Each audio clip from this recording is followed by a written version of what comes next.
E aí, hein? A prática de esportes e a saúde do coração com o médico do esporte, Eduardo Gonçalves, está aqui com a gente. Oi, Eduardo, bom dia, obrigado por ter comparecido aqui nesta manhã.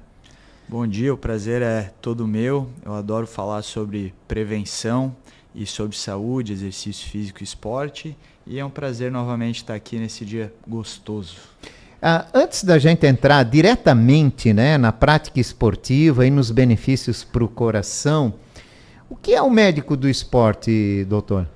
O médico do esporte, a gente pode fazer um paralelo como se fosse o pediatra. O pediatra, então, ele cuida das crianças, o médico do esporte, ele vai cuidar de todas as pessoas que fazem exercício, esporte, atividade física. Isso engloba desde a parte do coração, a parte de lesões ortopédicas relacionadas ao esporte ou ao exercício físico, por exemplo, uma dor no joelho, e a parte também de fisiologia, que é entender um pouquinho do exercício e da alimentação também. Não é uma especialidade voltada apenas a atletas profissionais de alto rendimento, é todas as pessoas que querem fazer a atividade física regular, por exemplo, né? Aliás, isso era interessante em todas as academias, né? Exato. Na realidade, a especialidade ela surgiu faz mais ou menos uns 10, 12 anos como uma residência formal, ou seja, uma especialização formal.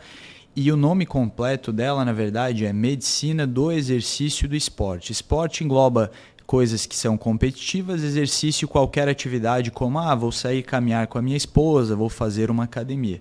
Então a gente acha que no futuro isso provavelmente vai ser um médico também, que além de lidar com essas pessoas que gostam de esporte, o médico ele vai sim pregar e poderia ser o primeiro médico para ajudar as pessoas na prevenção das doenças crônicas, como diabetes, hipertensão, obesidade, etc. Importantíssimo isso, né? Doutor, a Sociedade Brasileira de Cardiologia define setembro como mês de alerta, né, sobre os cuidados com o coração. E tem números que mostram essa necessidade, né, da gente tirar um tempinho para parar e falar sobre isso. Nos últimos 14 anos, o número de infartos fulminantes no Brasil aumentou 150%. A gente teve aqui no final de semana, né, um triste caso de um jovem de 19 anos, né, fisiculturista, né, atleta de fisiculturista, que infelizmente passou por essa situação. Segundo a Federação Internacional de Diabetes, Brasil é o 6º país do mundo com maior número de diabéticos, com mais de 15 milhões de pessoas, sendo que 5 milhões nem sabem que tem diabetes. E o número de pessoas com hipertensão também é recorde no ano passado. 28% dos brasileiros. O que o esporte, a prática esportiva regular, bem acompanhada acima de tudo, né, pode ajudar a melhorar esses índices aí, doutor? Quando eu fiz cursinho para residência, né, a gente aprende lá, faz tempo, a gente aprende que o que mais mata é o que a gente chama de CIRCA-SEX, doenças circulatórias, câncer e causas externas, né? Tanto câncer quanto doenças circulatórias, e aí a gente pode incluir todas essas doenças crônicas que não são transmissíveis, né? Transmissível é, por exemplo, uma DST, né? A própria gripe que é transmissível, essas não são, né? Hipertensão não é, obesidade não é, dislipidemia não é, né? Problema de colesterol e todas as coisas que você falou são doenças que não são transmissíveis, são crônicas, porém são preveníveis, né? E esse é o grande ponto que eu estou querendo chegar.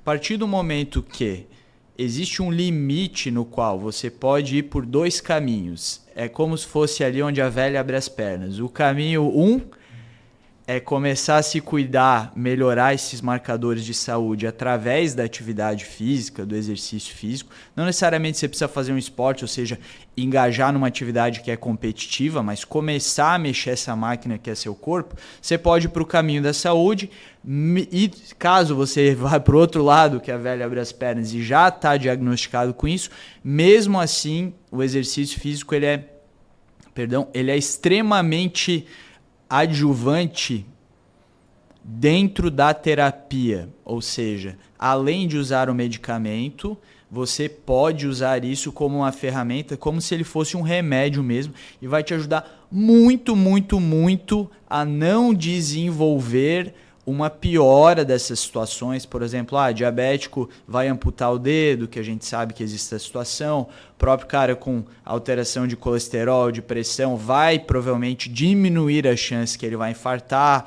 vai ter um derrame. Então, nosso corpo ele foi feito para se mexer. Essa situação hoje da sociedade, a gente ter tudo de alimentação disponível, de a gente ficar muito sentado, muito estressado, isso não é basicamente o que nosso corpo foi feito para fazer. Nosso corpo foi feito para se mexer, se alimentar bem. Então, se a gente conseguir fazer isso, a gente atenua os riscos e diminui a chance de a gente desenvolver essas doenças crônicas e ter esses desfechos que a gente considera que são os piores desfechos, né? Um infarto, um derrame, por exemplo, ou né, ter uma amputação dentro da diabetes. Acho que vale ressaltar também que o caso desse menino da questão do esteroide anabolizante, né? Primeiro que a gente sabe que o esteroide anabolizante ele acelera muito às vezes ou altera a coagulação, então é extremamente perigoso para quem tem uma predisposição a ter um evento cardiovascular. Então eu realmente não aconselho, porque você está colocando sua vida em risco aí por uma coisa desnecessária.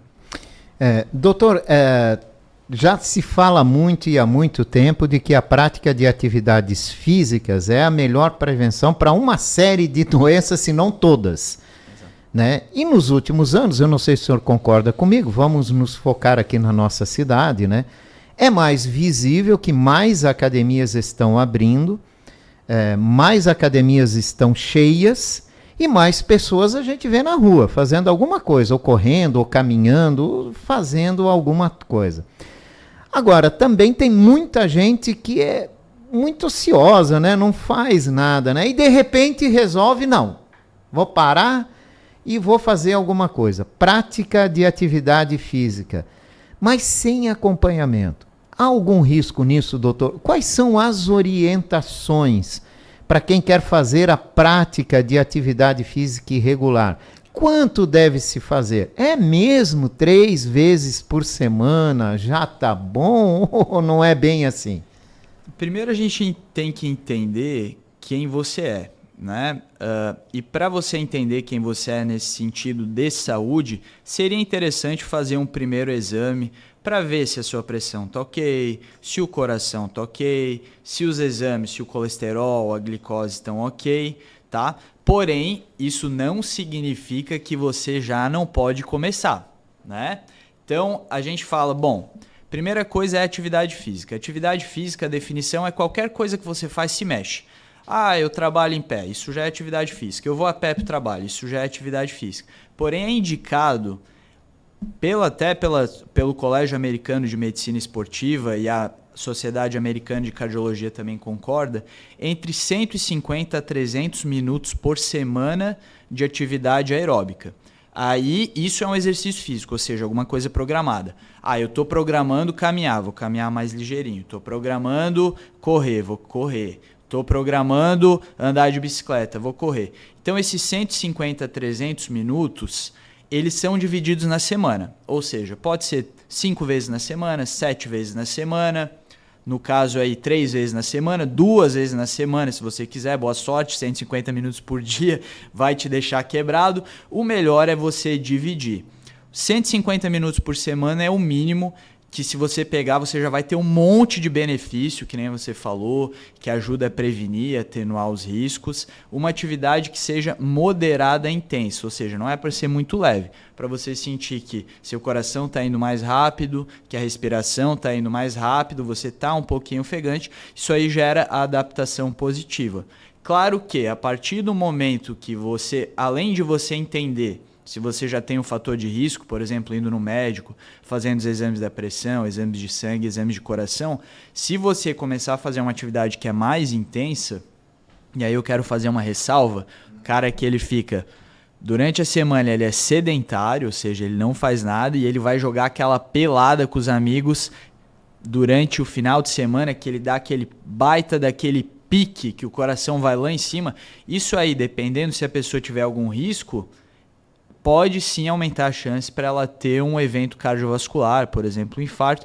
Então, o que eu quero dizer com isso é, se você quer fazer uma atividade mais intensa, que você dá um piquezão, você quer competir, vale muito a pena sim você ver a sua parte cardiovascular, para caso tenha alguma coisa, você tratar e a gente direcionar corretamente.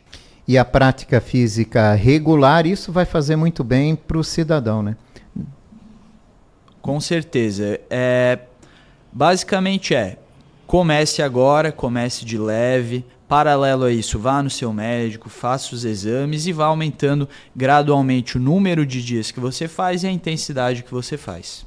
Eu estou conversando com o Eduardo Gonçalves, ele é médico do esporte e estamos falando sobre a prática do esporte e a saúde do coração. Então estamos em Setembro Vermelho, mês dedicado à saúde do coração. Os cuidados com o coração e a prática esportiva é o principal deles, né? Parte dali, né, doutor?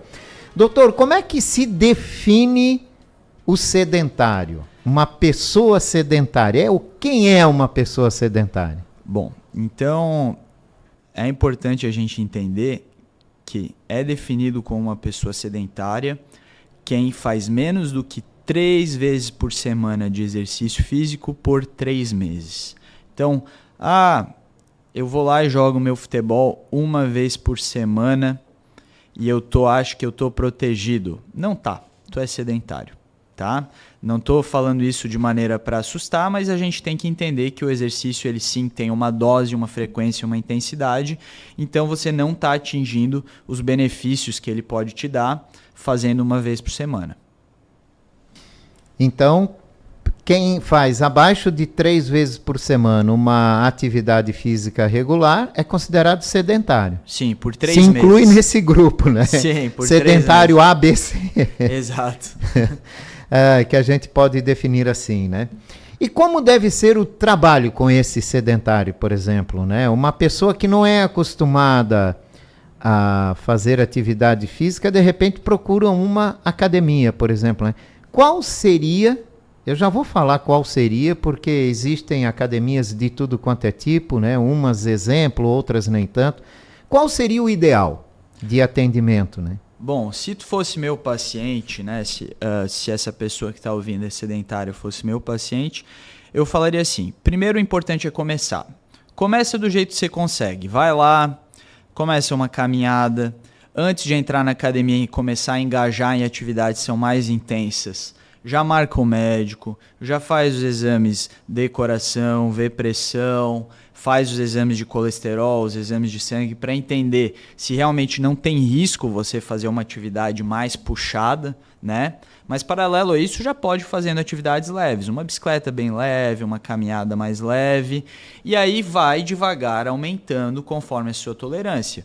É indicado, tá? Além dessas atividades aeróbicas que eu falei, que é entre 150 a 300 minutos por semana, não precisa fazer 300 minutos, tá? Pode começar com até menos do que 150 para você ir criando tolerância no seu corpo. Também é indicado você fazer alguma atividade de fortalecimento, vulgo academia, calistenia, alguma situação dessa que você levanta peso, de 2 a 3 vezes por semana. Tá? Mas é muita coisa, é muita coisa. Pode ser que só o aeróbico te mantenha bem saudável o resto da vida, mas cada vez que a pessoa envelhece, tanto homens quanto mulheres, eles vão perdendo a massa muscular, e aí o que a gente quer evitar com essas atividades de academia é ser um idoso frágil. Imagina uma pessoa de 75 anos, uma pessoa que você vê que às vezes está na cadeira de rodas, que não consegue fazer nada sozinha, que tem falta de independência, uma pessoa que tem 75 anos que faz tudo por aí. Essa pessoa que tem falta de dependência é um idoso frágil. A academia ajuda a prevenir esse tipo de coisa. Então, acho que o importante é você pensar, o exercício é como eu quero estar com 75, 85 anos. Isso que é o importante. Então, assim, a gente trabalha a vida inteira, se dedica. Porém, o que adianta se você tem um infarto, se você tem um derrame e fica na cadeira de rodas com 75 anos? É a mesma coisa que uma programação financeira. Você tem que programar como é que vai ser sua saúde quando você tiver idoso. Como é que você quer estar? Você quer estar aproveitando a vida, curtindo seus netos, sua família, seu tempo de aposentadoria depois de um trabalho árduo durante a vida? Ou quer estar numa cadeira de rodas só se preocupando com a saúde? Acho que não, né? É, isso aí. E dá para começar mais tarde, doutor? Por exemplo, quem já passou dos 50, dos 60, quem está perto dos 70 ou já invadiu os 70, dá para começar e ainda melhorar esse tempo que tem de vida fisicamente? Com certeza absoluta. Não tem tempo, não tem idade. Os benefícios do exercício estão ali. É só você começar a fazer, você vai começar a adquirir eles. Obviamente que se você faz antes, você vai devagarinho colocando uma moedinha todo dia, né? Mas não significa que você não possa fazer isso depois de mais idoso, porque tem um monte de benefício. Eu poderia ficar 3 horas falando disso aqui. Então não há idade limite para isso, né? E sempre é bom, né? Uma atividade física, uma frequência regular nesse sentido. E quem está muito tempo parado, então começa com uma caminhada, uma simples caminhada, por exemplo, todo dia, tira um tempo, faz uma caminhada, visita o médico. Quem frequentemente visita o médico também converse, né, com o seu médico sobre essa situação, né? Em que condições você está e que tipo de atividade você pode fazer, né? Perfeito.